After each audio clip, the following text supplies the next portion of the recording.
आज मैं पिछले 5-6 महीने की अपनी स्ट्रगल और एक्सपेरिमेंट आपके साथ शेयर करना चाहती हूँ। जो भी लोग ये जानना चाहते हैं कि वो ऑनलाइन क्लासेस कैसे रिकॉर्ड करके अपलोड कर सकते हैं, ये वीडियो उनके लिए है, मेरे साथियों के लिए, मेरे साथी टीचर्स के लिए। तो शुरुआत मैंने जब ये पैंडेमिक फैल रहा था, उससे पहले भी मैं सोच रही थी कि मैं क्लासेस का ऐसा अरेंजमेंट करूं कि मेरे क्लास के बच्चे उन्हें कभी भी कहीं भी एक्सेस कर सकें और जब वो कंफर्टेबल हों तब वो उसको पूरा चला सकें, जितनी बार चाहें उतनी बार चला कर देख सकें। स्पेशली प्रैक्टिकल्स में जो बारीक बातें मैं उन्हें समझाती थी और जिसे थ्रू आउट द ईयर वो एग्ज़ाम तक भूल जाते थे। तो बहुत दिनों से मेरे दिमाग में ये बात चल रही थी and I found YouTube within my limited resources a useful tool for it. So I have gone through extensively through the YouTube videos, how to make videos, how to record videos and how to upload them, how to edit them and so on.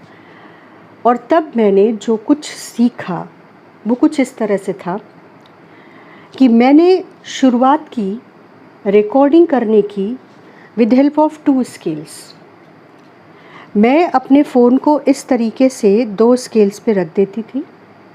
वैसे तो ये काफ़ी stable होता है अगर आप संभाल कर रिकॉर्ड करें तो, लेकिन फिर भी अगर आपको थोड़ा डर लगे तो आप एक रबर बैंड से इसको टाई कर सकते हैं और इन 2 स्केल्स को आप भारी बुक्स के बीच में या जैसे मैंने 2 हैवी बॉक्सेस के बीच में, अटैचीज़ के बीच में प्लेस कर दिया और इसको फ़ोन को रख दिया। अब मैं जब कैमरा ऐप खोलूँगी तो आप देख सकते हो कि जो पेपर मैंने इसके नीचे रखा है वो बहुत क्लियर विजिबल है। आप इसे ज़ूम इन ज़ूम आउट कर सकते हैं जिससे कि ये जो पूरा कंटेंट है वो बच्चों को बहुत अच्छे से विजिबल हो। और इसके अलावा आप रिकॉर्डिंग करते समय जब भी फील करें कि आप कंफर्टेबल नहीं हैं या आपको कोई सामान चाहिए या कोई खांसी आ गई, कोई ऐसी प्रॉब्लम हुई, तो there is option to pause the video also और आप उसको फिर से वहीं से स्टार्ट कर सकते हैं। आप जो चाहें वो आप यहाँ पर लिख सकते हैं, like I am writing physics. आपको पेपर एडजस्ट करना पड़ेगा, पेपर को आगे पीछे करना पड़ता है, लेकिन आप इसको बिल्कुल बोर्ड की तरह यूज़ कर सकते हैं और बच्चों को कुछ भी समझा सकते हैं। फिज़िक्स जैसे टेक्निकल सब्जेक्ट से लेकर राइटिंग कैसे इम्प्रूव करें जैसे एक खूबसूरत सब्जेक्ट तक। इसके अलावा मेरे पास 2 ऑप्शंस थे एक्चुअली। मेरे पास 2 बोर्ड्स भी मैंने लिए, एक चॉक बोर्ड और एक वाइट बोर्ड। लेकिन मेरी प्रॉब्लम ये थी कि जो मेरा सब्जेक्ट था उसमें बहुत मैथ्स है, बहुत एक्सप्लेनेशंस हैं और मैंने ये हमेशा महसूस किया कि अगर आप एप्पल को ड्रॉ करें और एप्पल लिखें तो बच्चे को ज़्यादा समझ में आता है। अगर आप एप्पल बोलकर समझाएं तो जो माइंड की वर्किंग है वो उसको बहुत जल्दी ईज़िली समझती नहीं है। तो मेरे को लिखना बहुत था और उसके लिए हालांकि मैंने काफ़ी बड़े बोर्ड्स लिए, लेकिन फिर भी ये बोर्ड्स मेरे कंटेंट के हिसाब से छोटे थे। स्पेस इतना नहीं था कि मैं इनको यूज़ करूं, तो मैंने पेपर और टॉप हेड कैमरा का यूज़ करना ज़्यादा बेटर समझा और मैंने मोस्ट ऑफ द टाइम वही यूज़ किया है।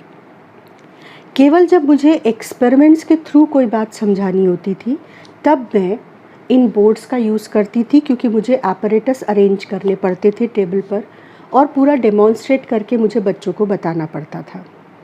तो सबसे पहले मैंने स्केल से काम शुरू किया। मैंने ये बोर्ड्स लिए थे जिनको बाद में मुझे लगा कि मैं हमेशा इनको यूज़ करूँ, ये मेरे सब्जेक्ट के लिए बहुत कंफर्टेबल नहीं है। और इन बोर्ड्स को मैंने एक स्टैंड पे रखा हुआ है। ये स्टैंड और ये बोर्ड, ये दोनों मेरे को 1700 में या 2000 समथिंग में मिले थे, आज मुझे याद नहीं है, पर ये 2000 में ये पूरा सेटअप मेरे को मिला था, ये चॉक बोर्ड और ये स्टैंड। फिर जब चॉक बोर्ड में चॉक से लिखने में बहुत बड़ा बड़ा लिखते थे और तभी विजिबल हो पाता था, तो मुझे फ़ील हुआ कि ये चॉक बोर्ड का स्पेस तो और भी कम पड़ जाता है, तो मैंने ये वाइट बोर्ड लिया था जाकर। वाइट बोर्ड क्योंकि इसमें थोड़ा सा छोटा भी लिख सकते हैं तो बेटर था इससे। वाइट बोर्ड मेरे को लगभग 1000 रुपीज़ में पड़ा था। तो ये सामान मैंने पहले लिया और मैंने अपनी क्लासेस रिकॉर्ड करना शुरू किया। रिकॉर्डिंग अपलोड करना यूट्यूब में बहुत आसान है। जब आपने कोई क्लास रिकॉर्ड कर ली तो उसके बाद आप चाहे गैलरी में जाओ और चाहे आप फाइल मैनेजर ऐप में जाओ, जो हर आपके फ़ोन में होगा, आप जानते होंगे, और आप अपना जो वीडियो है उसको क्लिक करो तो ऑप्शंस आते हैं शेयर करने के। आप शेयर ऑप्शन को सेलेक्ट करो तो आपके पास ऑप्शन आएंगे कि आप कहाँ शेयर करना चाहते हो, फेसबुक पर, यूट्यूब पर, व्हाट्सएप पर। तो आप यूट्यूब को सेलेक्ट कर लो। अगर आपके पास ईमेल आईडी है, अगर आपके पास गूगल अकाउंट है, तो आपको कुछ नहीं करना, शेयर ऑप्शन सेलेक्ट किया, यूट्यूब ऑप्शन सेलेक्ट किया। जैसे ही आप यूट्यूब ऑप्शन सेलेक्ट करेंगे आपके सामने एक स्क्रीन खुल जाएगी और उस स्क्रीन में आपको ऑप्शन रहेगा टाइटल लिखने का, और भी कई सारी एंट्रीज़ होंगी, और राइट टॉप कॉर्नर पे एक ऑप्शन होगा अपलोड। अपलोड कैसे करना है, ये सारी बातें जो मैं आपको बता रही हूँ, इसके लिए मैं एक अलग से वीडियो अपलोड करूँगी जिसमें मैं बताऊँगी कि आप वीडियो बनाने के बाद अपलोड कैसे करो। मैं आपको वर्किंग करके दिखा दूँगी, लेकिन ये बहुत आसान है। तो जब आप टाइटल लिख दो, डिस्क्रिप्शन में आप लिख सकते हो कि किस क्लास के लिए है, क्या समझाया है आपने। डिस्क्रिप्शन के बाद वो पूछते हैं प्लेलिस्ट। जैसे मैं 11th और 12th दोनों क्लासेस लेती थी, तो मैंने 11th के टॉपिक्स और 12th के टॉपिक्स की प्लेलिस्ट बनाई थी, फ़ोल्डर्स बनाए थे, और मैं जिस टॉपिक का भी वीडियो अपलोड करती हूँ उसके लिए प्लेलिस्ट या फ़ोल्डर सेलेक्ट कर लेती हूँ कि ये मेरा वीडियो किस फ़ोल्डर में जाकर सेव होगा। उसके बाद उसके नीचे एक टैग करके डिस्क्रिप्शन बॉक्स, फिर प्लेलिस्ट, फिर टैग करके हेडिंग आती है। उस टैग में आपने जो भी कुछ समझाया है वीडियो में उसके कीवर्ड्स उठाए जाते हैं और वो कीवर्ड्स उस टैग में टैग कर दिए जाते हैं, जिससे कि जब कोई बच्चा सर्च करे, मान लीजिए कि मैंने इलेक्ट्रोस्टैटिक्स पर वीडियो बनाया और मैंने टैग में electrostatics, electric field, electric potential, electrostatic potential energy, ये सब टैग में कीवर्ड्स डाल दिए। अब किसी बच्चे ने इलेक्ट्रिक पोटेंशियल पर कुछ जानना चाहा तो वो यूट्यूब पर जाकर टाइप करता है व्हाट इज़ इलेक्ट्रिक पोटेंशियल। तो यूट्यूब का जो सर्च इंजन है वो उन टैग वर्ड्स में ढूंढता है कि इलेक्ट्रिक पोटेंशियल कहाँ है, और फिर वो सारे वीडियोस आपके पेज पर आ जाते हैं जिनमें इलेक्ट्रिक पोटेंशियल के बारे में कुछ बताया गया है। तो आप अगर मान लीजिए कि राइटिंग कैसे अच्छी बनाते हैं वो बता रहे हैं, अगर आप मान लीजिए कि कोई छोटे बच्चों को क्लास में कैसे सम करते हैं, एडिशन करते हैं, सब्ट्रैक्शन करते हैं बता रहे हैं, तो जो आप बता रहे हैं वो उस टैग में आपको डालना होगा। जब आपने वीडियो अपलोड कर दिया तो वो वीडियो बच्चों के पास अनंत काल के लिए स्टोर हो गया और वो वीडियो कोई भी कहीं भी एक्सेस कर सकता है। इसके दो फ़ायदे थे। एक, मैं बहुत समय से सोच रही थी कि मुझको कुछ ऐसा करना चाहिए कि जो बच्चे पढ़ना तो चाहते हैं लेकिन जिनके पास इतना पैसा नहीं है कि वो बहुत महंगी कोचिंग्स को अफोर्ड कर सके, लेकिन उनके पास एक अदद स्मार्टफ़ोन है और उनके पास जियो या एयरटेल जैसा इंटरनेट पैक है कि वो क्लास ले सकते हैं। तो एटलीस्ट उन बच्चों तक तो मेरे क्लास पहुंच पाएँ।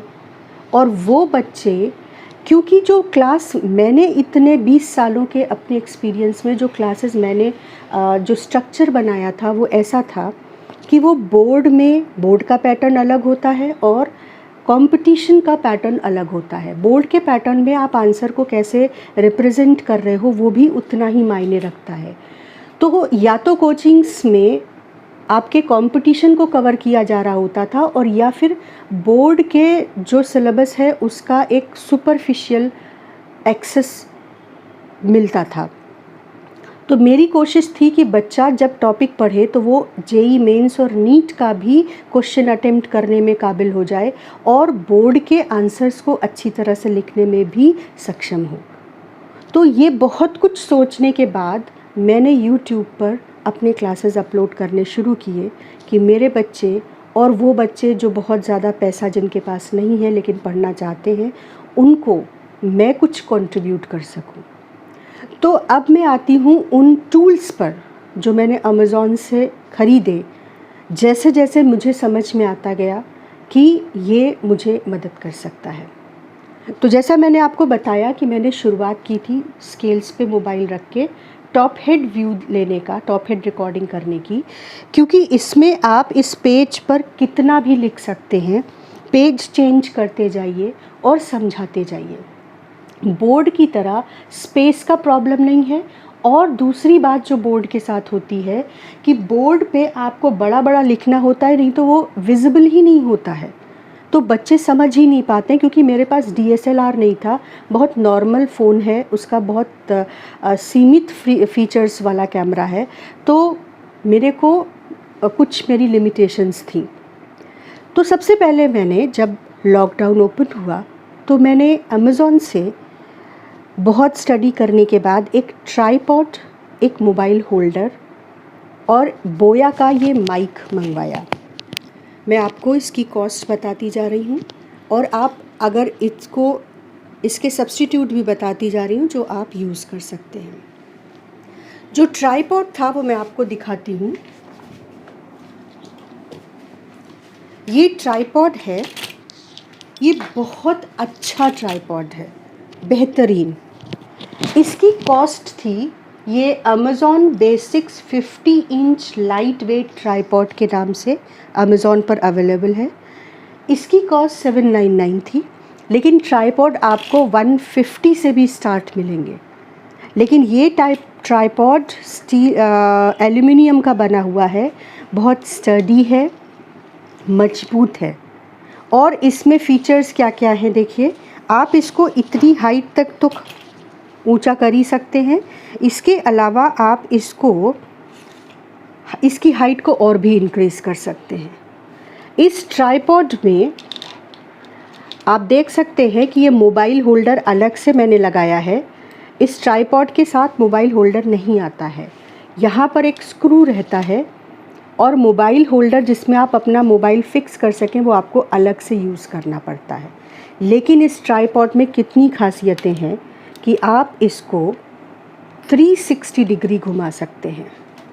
आप इस मोबाइल होल्डर के स्टैंड को 90 डिग्री घुमा सकते हैं। आप इसका यूज़ करके इसको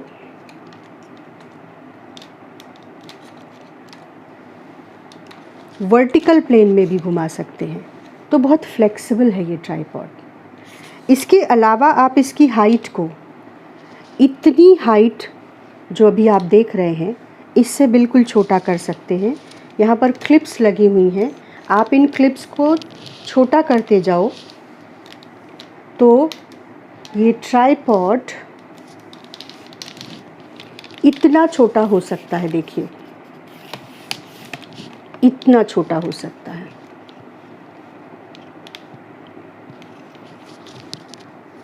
तो ये बहुत ही फ्लेक्सिबल और अच्छा ट्राइपॉड है, वर्थ फॉर मनी। इसके अलावा इसके साथ एक और अरेंजमेंट लेना पड़ता है, और पहले मैंने जो अरेंजमेंट लिया था मोबाइल होल्डर अलग से जिसमें स्क्रू होता है, जो इस ट्राइपॉड के स्क्रू में इस तरीके से फिक्स हो जाता है। सिंपल। तो जब ये फिक्स हो जाता है उसके बाद आप इसको अपने अकॉर्डिंग एडजस्ट कर सकते हैं और यूज़ कर सकते हैं।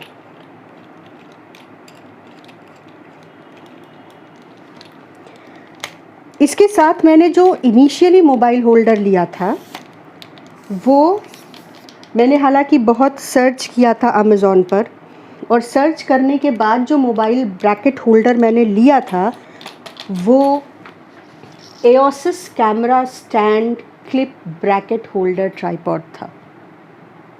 ट्राइपॉड के साथ इसको भी मैंने लिया था और ये 195 का मिला था मुझे। काफ़ी सस्ते मोबाइल होल्डर्स भी अवेलेबल हैं, लेकिन ये मोबाइल होल्डर जो स्प्रिंग के थ्रू ऑपरेट करता था और जो मोबाइल है वो स्प्रिंग के अंदर फिक्स हो जाता था, ये 7 दिनों के अंदर ही टूट गया। और उसके बाद फिर लॉकडाउन हो गया, तो लॉकडाउन के बाद मैंने फिर से दूसरा मोबाइल होल्डर मंगवाया। जब तक मेरे को दूसरा मोबाइल होल्डर नहीं मिला तब तक मैंने उसी मोबाइल होल्डर को इसमें यूज़ किया, बहुत सारे रबर बैंड्स और स्ट्रिंग्स से उसको टाई करके किसी तरह काम चलाया। फिर मैंने ये उलांजी का जो मोबाइल होल्डर था ये लिया। उलांजी का मोबाइल होल्डर, उलांजी ट्राइपॉड माउंट, ये मुझे 1295 का पड़ा, पर ये बेहतरीन है।